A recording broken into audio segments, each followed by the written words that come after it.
आज आपण वरण बनवू। त्यासाठी मी लसूण, कढीपत्ता, कोथिंबीर, जिरी, मोहरी घेतलेली आहे। कुकरला तुरीची डाळ शिजवून घेतलेली आहे। डाळ छान आपण घोटून घेऊ पळीच्या मदतीने। कढईमध्ये तेल घेतलेले आहे। तेलामध्ये मोहरी टाकायची। मोहरी तडतडल्यानंतर आपण जिरी टाकू।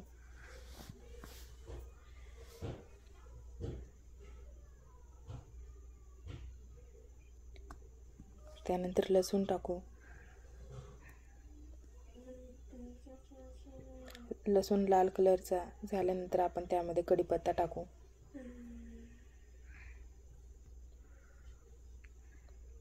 मग हिरवी मिरची टाकू। हळद टाकू। कोथिंबीर टाकून थोडं परतून घेऊ।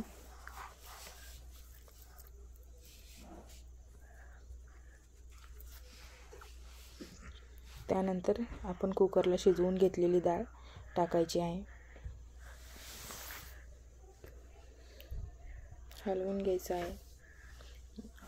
मग थोडं पाणी टाकायचं आहे। मीठ टाकायचं आहे व झाकण लावून शिजू द्यायचं आहे। वरणाला उकळी आलेली आहे। आपलं वरण तयार आहे। मग आपण वरून कोथिंबीर टाकू व वाढून घेऊ।